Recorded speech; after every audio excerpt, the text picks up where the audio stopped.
area that that division is occupying. It's been guarding their water and all their utilities to make sure that they weren't sabotaged. The first night that our A company was on, they picked up 2 Japanese that had big bags full of arsenic. Where was this? They were headed for the water supply of the 41st Division. And where was this? Like in Washington. In Washington. Okay. They picked up several two-man subs, getting the guys from there. They would go up Puget Sound. They went up a lot of lakes, streams, interior, and would try to do sabotage.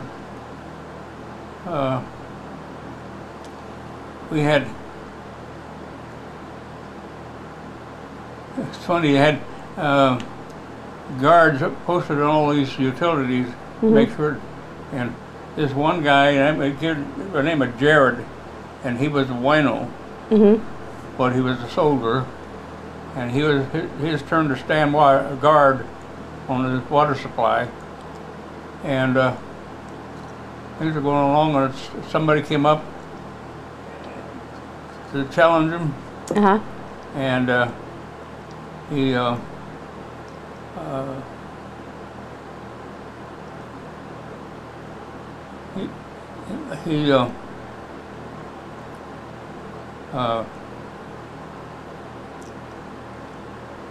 challenged the man, the supposed officer.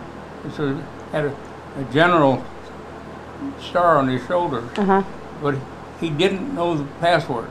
The general didn't.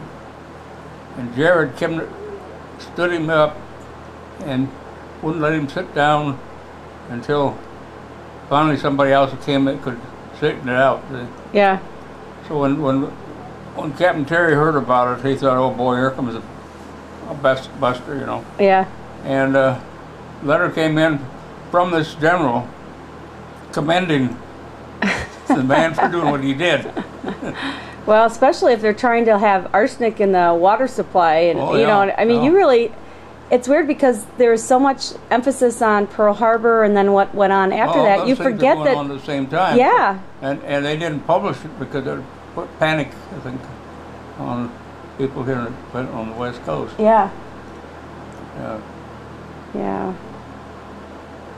Well, wasn't there? I think it was on one of the movies about Pearl Harbor where they showed, or some movie where they showed like balloons and things coming over. That was like on the West Coast. One of the things that happened. They sent balloons over and then dropped them down to do sabotage type of stuff. Okay. They did a lot of different things like that.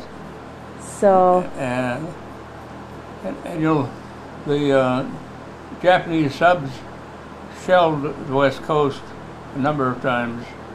Okay. But they never told anything about it. Oh, it wasn't really like published. They didn't publish it. Did the people? I mean, the people I think knew. One or two things down in California they might have published, but most of it they didn't respond because they weren't. It's not like today where we have given the Japanese subs the location where they were. For one thing, they may not have known exactly where on the coast they were when they fired. Oh. But if it was published, then they'd say, okay, I missed this city. Yeah. So. Well, that's interesting, you know, the whole stuff. So, okay, well, we'll stop for a few seconds and then we'll go back to the movie.